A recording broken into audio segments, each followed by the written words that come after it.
Hello viewers. இது ஒரு movie ரோஸ்டோ இல்லை ஒரு சினிமா விமர்சனத்திற்குரிய வீடியோ கிடையாது. ஒரு தமிழ் சினிமா பைத்தியத்தின் புலம்பல், ஒரு தீவிர லோகேஷ் கனகராஜ் விசிறியின் ஆதங்கம், இல்லை நம்ம உலகநாயகன் பாஷையில் மெனக்கெடல்னு கூட வச்சுக்கலாம். Because this is my first video. இதுக்குன்னு ஒரு சேனல் கிரியேட் பண்ணி இதுக்குன்னு ஒரு வீடியோ போடணும். லோகேஷ் கனகராஜுக்கு ஒரு ஓப்பன் லெட்டர் கைண்ட் ஆஃப் ஒரு வீடியோ கொடுத்து நம்ம புலம்பல், நம்ம ஆதங்கத்தை தெரிவிச்சுக்கணும் அப்படிங்கிற ஒரு ஒரு ஆசை. நான் அவ்வளோ பெரிய பெரும் புள்ளியோ இல்லை ரொம்ப பெரிய சினிமா விமர்சகனோ இல்லை ரொம்ப பிரபலமான ஆளோ கிடையாது. பட் இந்த சோசியல் மீடியா உலகத்தில் இந்த வீடியோ எப்படியாவது லோகேஷ் கனகராஜின் பார்வைக்கு போகணும். அப்படி சென்றால் ஒரு 150 ரூபா கொடுத்து படம் பார்க்கிறவர் அந்த ரசிகன் ரஜினி, சூப்பர் ஸ்டார் ரஜினிக்கு மட்டும் வரல.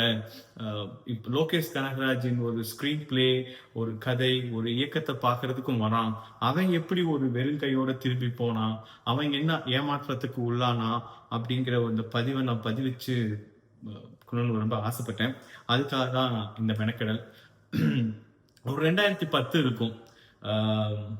நம்ம தளபதி விஜய் அவர்கள் ஒரு சூப்பர் ஸ்டார்டம் ஸ்டேட்டஸை அடைஞ்சதுக்கு அப்புறம் கில்லி, திருப்பாச்சி, சிவகாசி அப்படின்னு, போக்கிரி அப்படின்னு லைக் இண்டஸ்ட்ரி ஹிட்ஸ் கொடுத்து ஒரு சூப்பர் ஸ்டார்டம், ஒரு மாஸ் ஹீரோவா உருவெடுத்ததுக்கு அப்புறம் ஏதோ ஒண்ணு அவருக்குள்ள நாம மட்டும் இருந்தா போதும், வேற யாருமே தேவையில்லை, நம்ம நின்னா போதும், நம்ம ரசிகர்கள் நம்ம படத்தை தூக்கி கொண்டாடிடுவாங்க, வேற எதுவுமே தேவையில்லை அப்படிங்கிற ஒரு எண்ணத்துல எடுக்கப்பட்ட பல படங்கள்னால ஒரு மிகப்பெரிய சரிவை அவரு காண நேர்ந்தது. ஒரு 2010 சுறா படத்துல அது உச்சத்தை தொட்டது. அப்போ ஆனந்த விகடன் மிக சரியாக ஒரு ஓப்பன் லெட்டர் திரு தளபதி விஜய் அவர்களுக்கு எழுதியிருந்தார்கள். அதுதான் என்னோட இன்ஸ்பிரேஷன் இன்னைக்கு இந்த வீடியோ போடுறதுக்கு. அந்த ஓப்பன் லெட்டர்ல மிக அழகாக, மிக ஒரு வஞ்ச புகழ்ச்சியோட தளபதி விஜய் ஒரு தமிழ் சினிமா உலகத்திற்கு எவ்வளவு ஒரு முக்கியமான நபர், அவர் ஏன் இந்த மாதிரி படங்கள் எல்லாம் நடிக்கிறார், அவர் கண் விழித்துக் கொள்ள வேண்டிய நேரம் அது, ரொம்ப ரொம்ப it's high time he has to wake up அப்படிங்கிற ஒரு நல்ல ஆணித்தரமான ஒரு பதிவை ஆனந்தவர்கள் வெளியிட்டாங்க. இன்னைக்கும் தளபதி விஜயுடைய அது அங்கிருந்து அவர் கண்ட உச்சங்கள், அவர் அடைந்த உயரங்கள், அது எல்லாத்துக்கும் அந்த ஒரு லெட்டர் பின்னாடி இருக்குங்கிறது நான் ரொம்ப தீவிரமா நம்புறேன். I don't know, maybe it is true R not, but அவரோட வளர்ச்சியையும் குமுதம், ஆனந்த விகடன் போன்ற தமிழ் சினிமா பத்திரிகைகளை படித்து சினிமாவை கற்றுக்கொண்ட ஒரு ரசிகனாகவும் எனக்கு அது ரொம்ப ஆணித்தனமா மனசுல பதிந்துருச்சு. ஒரு நல்ல ஆட தெரிந்த, நல்ல பாட தெரிந்த, நல்ல நடிக்க தெரிந்த, நல்ல சண்டை போட தெரிந்த ஒரு நல்ல ஒரு சூப்பர் ஸ்டார், தப்பான ஸ்கிரீன் பிளே, தப்பான ரைட்டர்ஸ், டைரக்டர்ஸ், தப்பான கதை தேர்வுகள்னால அதுல பாதாளத்துக்கு போய் கொண்டிருந்தவரை மிக சரியான ஒரு விமர்சனத்தினால், மிக ஒரு ஆணித்தரமான ஒரு ஓப்பன் லெட்டரினால் மீண்டும் பாதிக்கு கொண்டு வர வைத்து, அதற்கு அடுத்து தளபதி விஜய் அவர்கள் கொடுத்த படங்கள் தான் வேலாயுதமும் துப்பாக்கியும். ஒரு நல்ல டைரக்டரிடம் தன்னை கொண்டு போய் ஒப்படைத்துக் கொள்ள வேண்டும் என்பதுதான் ஆனந்த விகடனின் அந்த ஆதங்கமாக இருந்தது அந்த ஓப்பன் லெட்டர். அதன்படி அதை பார்த்தாரோ கேட்டாரோ இல்லை மற்ற விமர்சனங்களை கேட்டாரோ தளபதி விஜய் அதுக்கு அடுத்த படம் ஒரு ரீமேக் எடுத்தார். ஆசாத்ங்கிற ஒரு தெலுங்கு படத்தை வேலாயுதம்னு எடுத்தாரு. அதுக்கப்புறம் AR முருகதாசிடம் கொண்டு போய் தன்னை அர்ப்பணித்துக் கொண்டு கொடுத்த படங்கள் தான் துப்பாக்கி, கத்தி என்று. துப்பாக்கி தான் என்னை பொறுத்தவரை தளபதி விஜயின் கரியரில் ஒரு உச்ச படம். ஸோ அது எப்படி அந்த ஆனந்தவர்களின் அந்த ஓப்பன் லெட்டர் எப்படி ஒரு தளபதி விஜயின் கெரியரை மாற்றி தமிழ் சினிமாவிற்கு ஒரு மிகச்சிறந்த first 200 crore and further biggest movies, பிளாக் பஸ்டர்ஸையும் ஒரு தளபதி போன்ற ஒரு உச்ச நட்சத்திரையும் இந்த அரசியலுக்கு வரக்கூடிய அளவுக்கு உயர்ந்த நிலைக்கு கொண்டு சென்றதோ, அந்த மாதிரி இந்த ஒரு வீடியோ ஒரு மாற்றத்தை கொண்டு வரும் என்ற ஒரு பெரிய ஆசை தான். லோகி, இப்ப நம்ம கூலி படத்துக்கு போறதுக்கு முன்னாடி let's take a step back and லியோல இருந்து ஸ்டார்ட் பண்ணுவோம். எகெயின் இது என்னுடைய குமுறல் மட்டும் கிடையாது. நான் பழகின, பேசின, சினிமாவை மிகவும் நேசிக்கின்ற என்னுடைய பிற நண்பர்கள், எங்களுக்குள்ள நாங்கள் பேசிக்கிற விஷயங்கள் எல்லாத்தையும் ஒரு கோர்வையா, ஒரு பதிவா உங்ககிட்ட கொண்டு வரணுங்கிறதுக்காக தான் இதை நான் சொல்றேன். லியோ படம் அறிவிக்கப்பட்டப்போ, டீசர்ஸ், ப்ரோமோ வந்தப்போ, it was full of expectation. I'm not blaming you. நான் உங்களை குறை சொல்லல. ஆட்டோமேட்டிக் ஹைப், விக்ரம்க்கு அப்புறம் வரப்போற படம். நீங்களும் தளபதி விஜய் அவர்களும் சேர்ந்து மாஸ்டர் எனக்கு மிக மிக மிக மிக பிடித்த one of your film in your filmography. ஒரு பேங்கர் ஆன்டோகனிஸ்ட், ஒரு banger protagonist, amazing music score by Anirudh. That was a very good experience for me. Master எனக்கு ரொம்ப பிடிச்ச படம். ஸோ மாஸ்டருக்கு அப்புறம் வர ஒரு விஜய் மற்றும் உங்களுடைய காம்பினேஷன் வந்து வரப்போற படம், பிளஸ் விக்ரமுக்கு அப்புறம் வரப்போற உங்களுடைய படம் என்று லியோக்கு இருந்த எதிர்பார்ப்பு, என்னை பொறுத்தவரை கூலியை விட இன்னும் லியோக்கு எதிர்பார்ப்பு அதிகமா இருந்ததா தான் நான் ஃபீல் பண்றேன். கூலிக்கு வந்து லாஸ்ட் ஒரு 10-15 டேஸா தான் ஹைப் அண்ட் அந்த எக்ஸ்பெக்டேஷன்லாம் கிரியேட் ஆச்சு. பட் லியோக்கு the moment you release the teaser, the moment you release the promo, it was on target. Everyone was expecting that film. Obviously, a movie coming from you after you defined what is LCU. So there were so many expectations. So ஒரு Tamil cinema ரசிகன் ஒரு பெரிய ஆதங்கம், என்ன மாதிரி பல ரசிகர்களுக்கும் ஆதங்கம். ஒரு காலத்துல கொடிகட்டி பறந்துட்டு இருந்த இண்டஸ்ட்ரி இன்னைக்கு ஒரு 1000 கோடி படத்தை கொடுக்க முடியாம ஒரு பேன் இண்டியா, 1000 கோடிங்கிறத செகண்டரியா வைங்க, 1000 கோடி எப்ப ரீச் பண்ண முடியும்? ஒரு பேன் இண்டியா பிலிம் கொடுத்தா மட்டும்தான். நம்ம தமிழ்நாடு, சவுத் இந்தியாவில் இருக்கிற 4 ஸ்டேட்ல மட்டும் படம் ரொம்ப ஹிட் ஆனா 1000 கோடி 1500 கோடி தொடர்றதுலாம் ரொம்ப கஷ்டம். நார்த் இந்தியால நல்லா ரீச் ஆகணும். ஒரு சாமானிய மனிதன், வட இந்தியாவில் வாழும் ஒரு சாமானிய மனிதனையும் சென்றடையக்கூடிய படத்தை எடுத்தா மட்டும்தான் அந்த அளவுக்கு ஒரு எமோஷன்ஸை தொட்டா மட்டும்தான் பண்ண முடியும். ஸோ பேன் இண்டியா, ஒரு நல்ல பேன் இண்டியா படத்தை தமிழ் இண்டஸ்ட்ரினால கொடுக்க முடியலையே. பல படங்கள் எதிர்பார்த்தோம், எதுவுமே ஒர்க் அவுட் ஆகல. I don't want to get in to those movies. Let us stick to the intention of this video. I will do some other videos about the other movies which have failed miserably. But coming back to Leo, அந்த ஒரு 1000 கோடியை ரொம்ப ஈஸியா achieve பண்றதுக்கு மிக மிக மிக மிக தகுதி வாய்ந்த படமா நான் அதை பார்த்தேன். ஏன்னா there was a lot of expectation about LCU, not only in southern Indian states, even north Indiaல. எனக்கு தெரிந்த நிறைய நண்பர்கள்ல பேசிட்டு இருக்கு, நான் எல்லா பிராந்திய படங்களும் பார்ப்பேன், எல்லா இந்திய மூவிகளும் பார்ப்பேன். ஸோ அதனால தெரிந்து பிற மொழி பேசுகின்ற நண்பர்களிடம் பேசிக்கொண்டிருப்போம். அவங்கள்ட்டையும் ரொம்ப எக்ஸ்பெக்டேஷன் ரொம்ப அதிகமாக இருந்துச்சு லியோக்கு. It will be an LCU, how you are going to bring the new characters and other things. But the first last nail on the coffin சொல்லுவாங்க, பட் என்ன பொறுத்தவரைக்கும் the first nail on the coffin on Leo was when we get to know that it's a remake of History of Violence. என்ன மாதிரி ஒரு cinema ரசிகனுக்கு like தோண்ட தோண்ட ஒரு ஊத்தா இருப்பீங்க நீங்க அப்படின்னு எதிர்பார்த்தப்போ ஒரு ரீமேக்க பண்ண போறீங்க தளபதியை வச்சுங்கிறப்ப எனக்கு கொஞ்சம் கஷ்டமா இருந்துச்சு. why remake? Why can't you have a new thoughts? Your screenplay, மாநகரம் எடுத்துட்டீங்கன்னா such a great hyperlink screenplay. கைதி எடுத்துட்டீங்கன்னா ஓவர் நைட் ஈவென்ட்ஸ், ஒரு டைஹார்ட் மாதிரியான படம் தமிழ்ல ரொம்ப அற்புதமா நல்ல எமோஷன்ஸ் நிட் பண்ணி ரொம்ப விறுவிறுப்பா ஒரு நல்ல எக்ஸ்பீரியன்ஸ். அப்பதான் எல்லாருமே டோட்டல் இண்டஸ்ட்ரி லோகேஷ் கனகராஜ் யாரும் திரும்பி பார்க்க வச்ச படம் கைதி. அந்த மாதிரி ஒரு புது தாட்ஸ், புது எண்ணங்கள், புது ஃபிலிம் மேக்கிங் இதெல்லாம் உங்கள்கிட்ட இருந்து எதிர்பார்த்துட்டு இருக்கப்போ நீங்க ஹிஸ்டரி ஆஃப் வயலன்ஸ் ரீமேக் அப்படின்னப்பயே கொஞ்சம் ரொம்ப கஷ்டமா இருந்துச்சு. But still again okay, a good filmmaker can do all kind of a magic even with the remakes. நல்ல ரைட் எமோஷன்ஸ் இது பண்ண முடியும் அவங்களால, நல்ல மூட்ஸ் கொண்டு வர முடியும், நல்ல கூஸ் பம்ப் மொமெண்ட்ஸ் உங்களால அந்த ஸ்டோரி வச்சு கொடுக்க முடியும் ரொம்ப எதிர்பார்த்தோம். But Leo especially the second half பெருவாரியான மக்களுக்கு ஒர்க் ஆகல லோக்கி. அது உங்களுக்கும் தெரியும், இந்த விமர்சனம் ஒன்றும் புதுசு இல்லை. பல கடந்த 2 வருடங்களாகவே இந்த விமர்சனத்தை நீங்கள் ரொம்ப கேட்டுட்டு தான் இருந்திருப்பீங்க. நீங்கள் கூட போஸ்ட் இன்டர்வியூஸில் அது ஃபேக் ஃப்ளாஷ்பேக் அப்படி இப்படி நீங்கள் சொன்ன ரீசன்ஸ்லாம் ஏற்றுக்கொள்ள முடியா இல்லை அட்லீஸ்ட். பட் ஸ்டில் யானைக்கும் அடிசருக்கும் சில சமயங்கள் நாம நினைக்கிற இன்டென்ஷன் சரியா போகாம விட்டுறலாம். The first half was good of Leo, the character introduction, the music, the moments, the cafe fight, and bringing on all characters together to the point that what was the flashback, what happened, how was there a connection, especially when we get to know that he is an orphan. Obviously கத்தி டெல்லிக்கும் இவனுக்கும் ஏதாவது லியோக்கும் ஏதாவது background story வருமா பேக்ல ஃபிளாஷ்பேக்ல எதிர்பார்த்திருந்தப்போ அந்த second half flashback was a total let down. அந்த டோட்டல் லெட் டவுனுக்கு எகெயின் உங்களோட மிகப்பெரிய பலம் சின்ன சின்ன கேரக்டர்ஸ், பெரிய கேரக்டர்ஸ் நீங்க கொண்டு வர விதம், அந்த கேரக்டர்ஸ் திரையில் செய்யும் மாயாஜாலம், அது எல்லாமே மிஸ்ஸிங் லியோல. நம்ம இப்போ கைதியில மரியம் ஜார்ஜ் நெப்போலியன் கேரக்டர் எடுத்துட்டீங்கன்னாலும் சரி, இல்லை மாநகரத்தில் நம்ம முனிஸ்கான் சார்லி கேரக்டர்ஸ் எடுத்துட்டீங்கனாலும் சரி, விக்ரம்ல Tina, agent Tina and various other characters நீங்கள் எடுத்துட்டீங்கனாலும் சரி, அது கொடுக்குற பேங்கர்ஸ், அது கொடுக்குற அந்த மொமெண்ட்ஸ், அதெல்லாம் லியோவில் மிஸ்ஸிங்.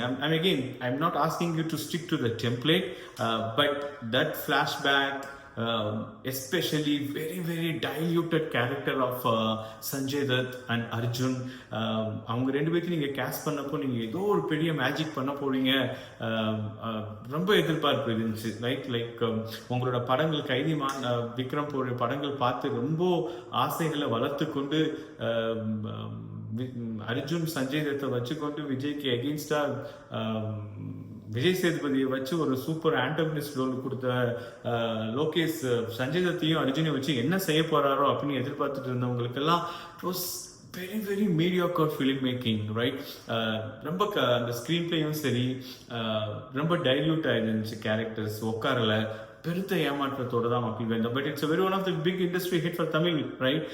எப்படி தியேட்டர் ஓனர்ஸ் உங்களை கொண்டாடி தீர்த்துட்டாங்க, சின்ன சின்ன வியாபாரம் நடத்துறவங்க கொண்டாடி தீர்த்துட்டாங்க, because you gave a 600+ crore movie for Tamil industry.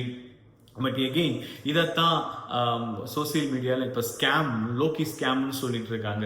But again ஸ்கேமுங்கிறத நீங்கள் தப்பாக எடுத்துக்க கூடாது. இங்கே மக்களோட ஆதங்கம் என்னன்னா, லோகேஷ் கனகராஜின் படத்தில் ஒரு திரைக்கதையை எதிர்பார்த்து, ஒரு நல்ல விறுவிறுப்பை எதிர்பார்த்து, ஒரு புது எக்ஸ்பீரியன்ஸ், ஒரு புது சீன்ஸ் இதெல்லாம் எதிர்பார்த்துட்டு வர ரசிகனின் ஆதங்கம் தான் ஸ்கேம் அப்படிங்கிற மாதிரி எல்லாம் உங்க மீது ஒரு குற்றச்சாட்டை வைக்க வைக்குது. இதை நீங்கள் ஒரு நல்ல எண்ணத்தில் எடுத்துக்கிட்டு இன்னும் உத்வேகத்தை ஏற்படுத்திக்கிட்டு உழைக்க வேண்டும் என்பதுதான் என்னுடைய பணிவான வேண்டுகோள்.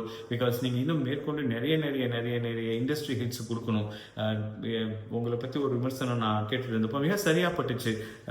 அவர் ஒரு விமர்சகர் என்ன சொன்னார் அப்படின்னா, நீங்கள் நல்லா பரீட்சை எழுதி தேர்வு பாஸ் பண்ணிட்டு இருக்கிறப்போ திடீர்னு ஒரு எந்தமே தெரியாமல், சிலபஸ் என்னமே புரியாமல், கொஸ்டின்ஸ் தெரியாமல் இருக்கப்போ ஜஸ்ட் கலர் கோடுகள் போட்டும் நல்லா அழகாக டெக்கரேட் பண்ணியும் எப்படியோ கண்டென்ட்டை சரியா எழுதாம ஏதோ டெக்கரேஷன் பண்ணி ஸ்கெட்சில் கோடு போட்டு கலர் கோடு போட்டு அதே மார்க்கை வாங்கிட்டீங்கன்னா நாம ஏன் மெனக்கெட்டு படிக்கணும், இப்படி சும்மா டெக்கரேட் பண்ணியே மார்க் வாங்கிடலாமேன்னு ஒரு மாணவனுக்கு தோன்ற மாதிரி தான் உங்களுக்கு தோணிருச்சோ அப்படின்ட்டு என்னையும் யோசிக்க வைக்குது. ஏன்னா அதுதான் நான் கூலியில் நான் ஃபீல் பண்ணேன். As a superstar Rajinikanth film, it was a fantastic film.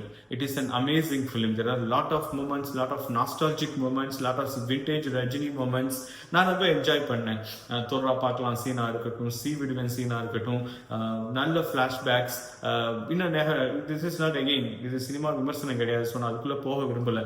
As a Rajini movie it's a celebration. But where is that Lokesh? இல்லை, where is that Lokesh Kanagaraj? Where is those new scenes, new screenplay and the screenwriting magic enga and the character arc enga? I have to keep searching for it, Loki, throughout the movie in Coolie. எனக்கு உங்களோட making வியப்பா இருந்துச்சு. 5 கோடியை save பண்ணி Sun டிவிக்கு காசு திருப்பி கொடுத்து இந்த படத்தை இவ்வளவு ஸ்டார் காஸ்ட்டை வச்சு நீங்கள் முடிச்சு கொடுத்துருக்கீங்க அப்படின்னா உங்களோட திட்டமிடல், உங்களோட பிளானிங், உங்களோட எக்ஸிக்யூஷன் இதெல்லாம் பார்த்து பிரமிப்படைஞ்சேன். The way the fights are choreographed, kudos to Anbariv, those are amazing. Again நான் தனியாக ஒரு விமர்சனம் போடுறேன், பட் லோகி இது one letter to you. So ஒரு ஆதங்கத்தை உங்களுக்கு வெளிப்படுத்தணும் அப்படின்னா, we have been keep searching for Lokesh Kanagaraj moment in the movie. Mobile cremator screenwriting இருக்கட்டும், it was a total letdown. நாகார்ஜுனாவோட கேரக்டர் டெப்த் இல்லாமல் இருக்கிறதாகட்டும், ஏன்னா அவருக்குரிய ஒரு மொமெண்ட்டே இல்லை. இப்போ நீங்கள் going back to Master, you can see there are so many moments for Vijay Sethupathi that you want him to win few moments even against Thalapathy Vijay, right?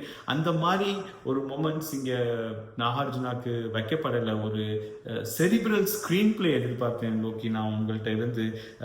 நம்ம ஏஆர் முருகதாசர் ரமணால பண்ணியிருந்த ஒரு மேஜிக் மாதிரி, துப்பாக்கி கத்தியில் பண்ணியிருந்த ஒரு மேஜிக் மாதிரி ஒரு நல்ல ஒரு செரிபிரல் ஸ்க்ரீன் பிளே. நீங்கள் வந்து ஒவ்வொரு இன்டர்வியூலையும் இது ஒரு வித்தியாசமான ஜானர், ரஜினி சார் இது வரைக்கும் நடிக்காத ஒரு கேரக்டர், அனிருத் கூட வெரி இன்டெலிஜென்ட் ஃபிலிம் அப்படின்லாம் சொன்னதை கேட்டு நான் ஒரு ரொம்ப பெரிய செரிபிரல் ஸ்க்ரீன் பிளே இருக்கும் அப்படிங்கிற மாதிரி நான் நினச்சிட்டேன். Again this is none of your mistake. நாங்கள் எங்களோட எதிர்பார்ப்பையும் எங்களோட ஹைப்பையும் அதிகமாக வச்சுட்டா அதுக்கு நீங்கள் பொறுப்பு இல்லை.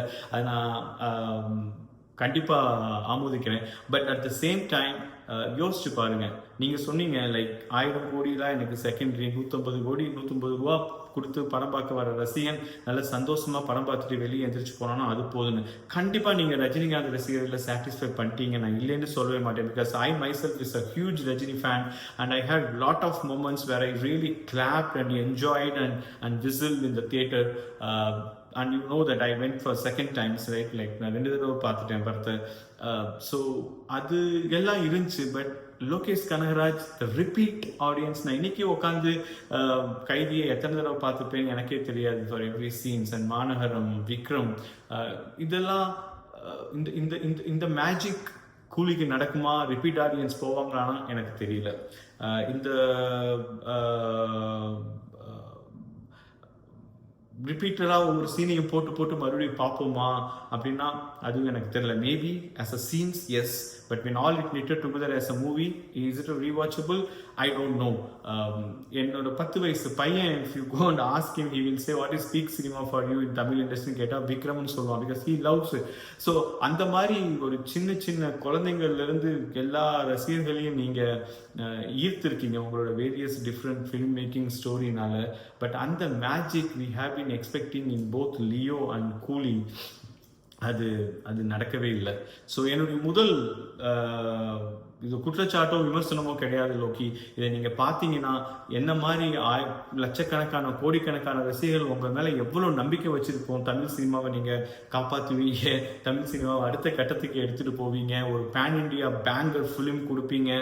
அந்த அதோடைய ஏமாற்றங்கள் இருக்குது. இன்னைக்கு என்ன கேட்டிங்கன்னா, இப்படி ஒரு சன் பிக்சர்ஸ் ப்ரொடக்ஷன் ஹவுஸை வச்சுக்கிட்டு ரஜினி மாதிரி ஒரு சூப்பர் ஸ்டார்டம் உள்ள ஒரு ஹீரோவை வச்சுக்கிட்டு உபேந்திரா, ஆமீர் கான், இதர பல சத்யராஜ், ஸ்ருதிஹாசன், இந்த மாதிரி ஒரு ஃபுல் அனிருத்தோட ஆப்சம் பேக்ரவுண்ட் மியூசிக் அண்ட் ஸ்கோர்ஸை வச்சுக்கிட்டு நீங்கள் ஈஸியாக ஒரு இன்னும் நல்ல பெட்டரான ஒரு குவாலிட்டியான மூவியை ஒரு 1500 2000 crores பேன் இண்டியா லெவலில் அடிக்கிற அளவுக்கு ஒரு மூவியை கொடுத்துருக்க முடியுங்கிறது என்னோட ரொம்ப ரொம்ப ரொம்ப அசைக்க முடியாத நம்பிக்கை.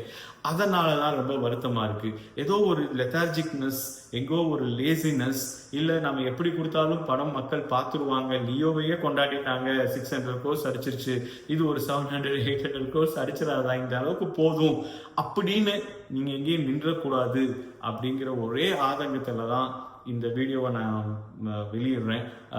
எகெயின் இது உங்களை விமர்சிக்கிறதுக்கோ கூலி படத்தை விமர்சிக்கிறதுக்கோ கிடையவே கிடையாது. படம் ரொம்ப நல்லா இருக்கு, எல்லாரும் போய் என்ஜாய் பண்ணலாம், என்ன பண்ணலாம். பட் இது லோகேஷ் கனகராஜ் படமா?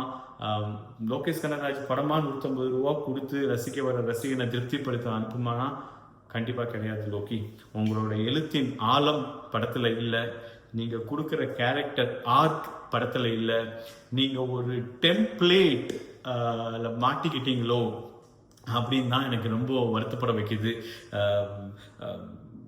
இந்த பாட்டு retro songs 2 retro song placement ஒன்று நல்லா இருந்துச்சு, இன்னொன்று கொஞ்சம் கூட ஒட்டலை லோக்கி. அது ரொம்ப சன் மியூசிக்கில் வேலை பண்ற ஒருத்தர் மேன்சனில் இருக்காரு அப்படின்னு ஃபர்ஸ்ட் சீன்லன்னு சொல்கிறப்பே ஓகே ரெட்ரோ சாங் வைக்கிறதுக்கான ஒரு சீனை தான் கிரியேட் பண்ணுறீங்கிறது நல்லா தெரிஞ்சிருச்சு. அது பெருசாக ஒர்க் அவுட் ஆகலை. Maybe the song you selected is not good or even அது நல்ல சாங்காகவே இருந்திருந்தாலும் அதான் சொல்கிறேன், திருப்பி திருப்பி திருப்பி திருப்பி அதை பண்ணுறப்போ ஒரு அயற்சி உருவாக்கும், ஒரு சோர்வை உருவாக்கும். அதுதான் எனக்கு ஏற்பட்டுச்சு அந்த மூமெண்ட், அந்த ரெட்ரோ சாங் மூமெண்ட்ஸ் வந்தப்போ கூட.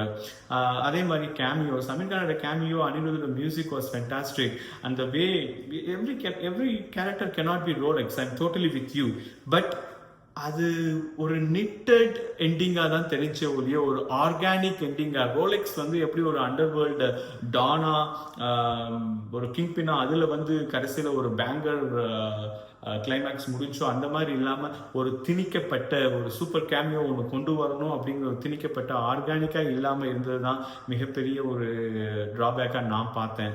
ஸோ as I said, எழுத்தின் ஆழம் இல்லை, கேரக்டர் ஆர்க் இல்லை, நாகார்ஜுனா கேரக்டர் பண்ணுற கேரக்டர்களுக்கு ஒரு நல்ல ஆர்க் இல்லை. அதே மாதிரி உங்களுடைய டெம்ப்ளேட்டுக்காக நீங்கள் திணிக்கப்பட்ட விஷயங்கள் இதை எல்லாத்தையும் நீங்கள் ரொம்ப மாற்றிக்கணும் அப்படின்னு நான் ரொம்ப ஆசைப்படுறேன். அந்த அப்போது ஆனந்த விகடன் எப்படி தளபதி விஜய் அவர்களுக்கு நல்ல இயக்குநர்களை தேர்ந்தெடுங்க அப்படின்னு ஒரு கோரிக்கையை முன்வைத்து ஒரு ஓப்பன் லெட்டர் போட்டாங்களோ அதே மாதிரி தான் லோக்கி நல்ல ஸ்க்ரீன் பிளே, நல்ல கதையை தேர்ந்தெடுங்க. நீங்கள் கமல்ஹாசன் சார், ரஜினிகாந்த் சார், தளபதி விஜய், அஜித் எல்லாத்துக்கும் படம் பண்ணுறது ரொம்ப சந்தோஷமாக இருக்குது. தமிழ் இண்டஸ்ட்ரி அடுத்த கொண்டு போங்க.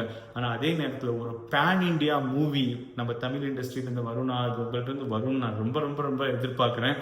ஆனால் அதுக்கு சரியான மாற்றங்களை நீங்கள் இருக்கணும். அந்த மிகப்பெரிய மாற்றம் சரியான கதையை தேர்வெடுங்க. Content is the king. இதை நான் உங்களுக்கு சொல்ல தேவையில்லை. சினிமாவை கரைச்சி குடிச்சிட்டு அடிபட்டு துடிபட்டு பல படங்கள் பண்ணி இவ்வளோ அழகா லார்ஜ் ஸ்கேலில் எக்ஸிக்யூஷன் பண்ணுற உங்களுக்கு நான் எதுவும் சொல்லித்தர தேவையில்லை. பட் கதை இலாக்கான்னு நீங்கள் ஒன்று கண்டிப்பாக வச்சே ஆகணும். உங்களோட துணை இயக்குநர்கள் கதைகளையும் ஸ்க்ரீன் ரைட்டிங்கையும் மிக தெளிவாக பண்ணணும். மக்களை முட்டாளாக நினைக்கக்கூடாது. நான் நிஜமாக சொல்கிறேன், சாமி சிங்கம் படத்துக்கு அப்புறம் ஹரி காணாமல் போன அதே நிலைமை எங்கே நீங்களும் காணாமல் போயிடுவீங்களோ ஒரு பயம் வந்திருக்கு. நீங்கள் மறுபடியும் 600 crores 700 crores இன்னும் ஒரு 2 மூவி கொடுக்கலாம், இன்னும் 3 மூவி கொடுக்கலாம். பட் இது இப்படியே போயிட்டு இருந்துச்சுன்னா லோகேஷ் கனகராஜனை இழக்க வேண்டிய நிலை வருமோங்கிற ஒரு பயத்தில் தான் இந்த வீடியோவை போடுறேன். I still looking for your LCUs for Kaidi 2, Rolex, all standalone films and your production house films like Benz and other thing. I'm a huge fan and I will continue to be a huge fan. And there are lakhs and crores of fans across India and the world. Lokesh Kanagaraj படத்துக்காக எதிர்பார்த்துட்டு இருக்கோம். எங்ககிட்ட SS Rajamouli இல்லை. I love SS Rajamouli அந்த brand. அதே மாதிரி தான் லோகேஷ் கனகராஜ் அப்படிங்கிறது தமிழ் சினிமா இண்டஸ்ட்ரியோட ஒரு பெருமையாக நான் பார்க்குறேன். ஹோப்ஃபுல்லி மக்கள் சொல்லிட்டு இருக்க அந்த லோக்கி ஸ்கேம் இதோட முடிவடைஞ்சிட்டு ஒரு பேங்கர் மூவிஸை கொடுத்து எல்லா மக்களையும் நீங்கள் திருப்திப்படுத்துவீங்கன்னு மிகப்பெரிய நம்பிக்கையோட I'm signing off. And thanks everyone for வாட்சிங். எல்லாரும் லைக் பண்ணுங்கள், சப்ஸ்கிரைப் பண்ணுங்கள், ஷேர் பண்ணுங்கள். ஏதோ ஒரு வகையில் இது போய் லோக்கியை அடைஞ்சிட்டா நான் ரொம்ப சந்தோஷப்படுவேன். Thanks for please keep looking out for videos. Subscribe பண்ணுங்கள். மேற்கொண்டு பல பதிவுகளை இதுக்கு மேலே நான் பண்ணுவேன்னு நான் நம்புகிறேன். தேங்க்யூ.